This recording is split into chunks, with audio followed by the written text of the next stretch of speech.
Merasa stres, bingung, paralyzed, dan non-produktif selama masa WFH bersama dengan balita dan pekerjaan kantor kamu? Perkenalkan, saya Ayan Buntoro dan dalam video ini saya mau memberikan 5 tips teman-teman untuk kamu menjadi happy, produktif sambil mendidik balita kamu. Saya mengerti banget bagaimana perasaan kamu teman-teman, karena saya pun membesarkan semua anak-anak saya hampir tanpa suster dan sekarang sambil membangun bisnis ya. Dan sebelum saya mau membahas tips-tips saya mau mengucapkan great job buat kamu semua. Kamu adalah orang-orang yang luar biasa, orang tua yang mau mengambil tanggung jawab. Karena tugas kita adalah menyiapkan anak-anak kita untuk menjadi pemimpin-pemimpin masa depan. So, beranikan diri kamu dan lakukan yang terbaik. Tips nomor 1 adalah menyediakan waktu bermain sendiri buat anak-anak kita.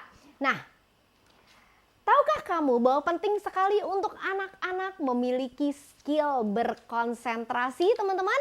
Skill ini adalah skill yang mereka butuhkan untuk mempelajari skill-skill lainnya di dalam kehidupan ini. Dan ini bisa dilatih, kabar baiknya teman-teman. Caranya, apa yang kamu butuhkan untuk ini?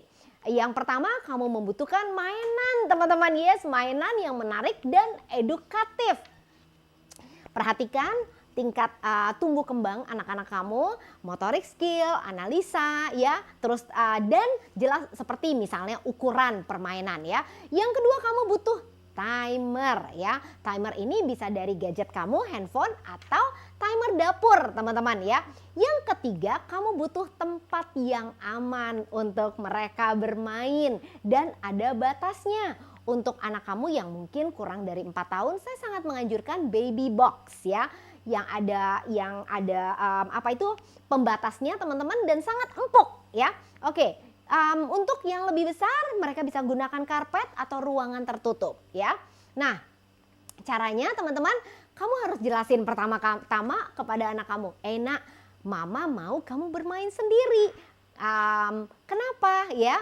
Karena kamu akan punya mainan baru yang begitu exciting. Dan kamu cuma akan main selama timernya nyala.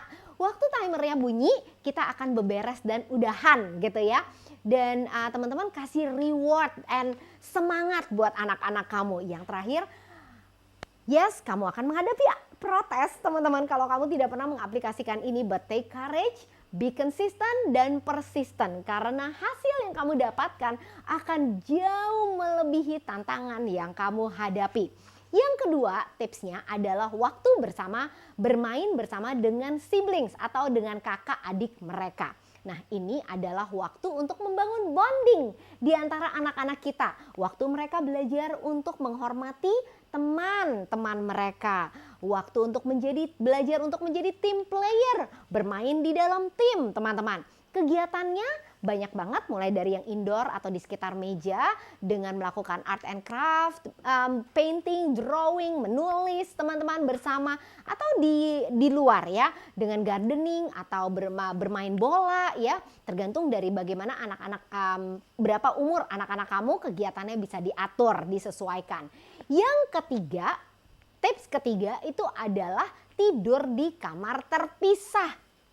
Kalau selama ini anak-anak kamu masih tidur bersama-sama dengan kamu, saya sangat menganjurkan kamu untuk memisahkan mereka, memiliki kamar yang terpisah. Oke, kalau kamu punya lebih dari 1 anak, boleh digabungin aja teman-teman sementara. Apa sih gunanya anak-anak tidur di kamar terpisah? Yang jelas pertama, papa mama punya waktu untuk membangun keharmonisan rumah tangga dengan bisa berkoneksi teman-teman. Ingat, ini adalah fondasi kestabilan emosi dan rasa aman buat anak-anak kita kalau papa mama mereka saling mencintai. Kedua, papa mama punya waktu untuk melakukan hal produktif seperti melakukan bisnis, melakukan pengembangan diri, baca buku, punya strategi teman-teman. Yes, tentu saja bisa juga berdoa bersama-sama. Yang ketiga, anak-anak tentunya bisa belajar lebih mandiri karena mereka merasa memiliki, yes, this is my room, ini adalah ruangan saya dan saya harus bertanggung jawab.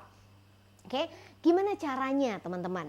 Yang pertama, pikirin tuh cerita yang exciting exciting, yang seru buat anak-anak kamu kalau mereka punya kamar sendiri. Hey, kamu bisa ini, kamu bisa itu gitu ya.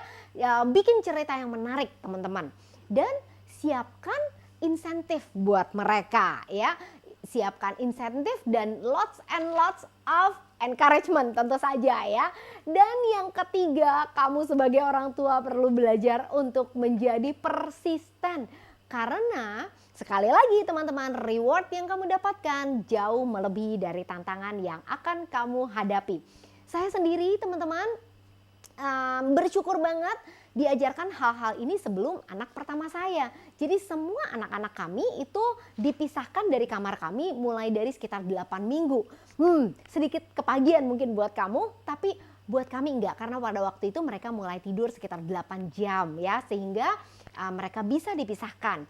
Nah, saya melihat teman-teman saya atau orang tua dan anak-anak merasa jauh lebih happy sekarang karena satu, kita bisa punya istirahat yang cukup. Dan kedua, saya lihat anak-anak juga memiliki tumbuh kembang yang lebih baik. Tips keempat adalah memiliki waktu membaca atau membacakan cerita atau waktu membaca buat anak-anak kamu. Nah, saya sangat mencintai kebiasaan ini teman-teman, dan biasanya saya jadwalkan 15 sampai 30 menit 2 kali sehari sebelum mereka tidur siang atau malam. Membacakan cerita buat anak-anak kita adalah waktu untuk saya mengajarkan nilai-nilai buat mereka. Sekalian waktu ini bisa berkembang menjadi waktu untuk mengajarkan mereka membaca, melatih skill mereka membaca, dan juga waktu membaca mandiri buat anak-anak kita. Teman-teman akan merasa begitu amazed pada saat mereka bisa membaca, mereka akan menemukan sebuah dunia baru yang terbuka bagi mereka dengan mereka membaca, dan mereka akan spend waktu berjam-jam teman-teman ya. Nah, ini akan tentu saja menanamkan cinta buku buat buat anak-anak kita.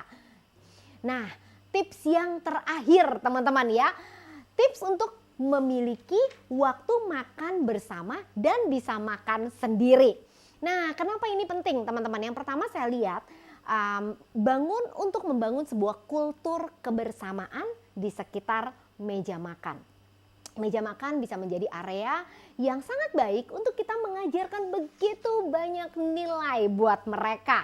Nilai bagaimana mereka menghormati dalam mengambil makanan, ya, menghormati orang lain. Waktu mereka mengambil makanan, mereka bisa belajar mandiri seperti papa, mama, dan kakak mereka. Atau kita juga bisa ajarkan untuk mereka bawa piring, perlengkapan makan sendiri ke dapur, dan banyak hal lainnya teman-teman. Nah teman-teman, saya tahu waktu kamu dengar ini mungkin kamu pikir, begitu banyak ya, saya harus ubah, dan kamu stres. Don't ya, ambil salah satunya aja yang bisa kamu aplikasikan, tapi lakukan ini dengan konsisten dan jadikan ini suatu kebiasaan teman-teman ya. Ingat, kamu adalah orang-orang yang luar biasa ya. Kita sedang mempersiapkan masa depan bangsa kita dengan mendidik anak-anak kita dengan lebih baik. So, kalau kamu ada pertanyaan, silakan drop your question di dalam komen teman-teman. Saya akan berusaha untuk menjawab sebaik mungkin. Jika kamu suka video ini, please like, subscribe, and comment. sampai jumpa di video berikutnya. Bye.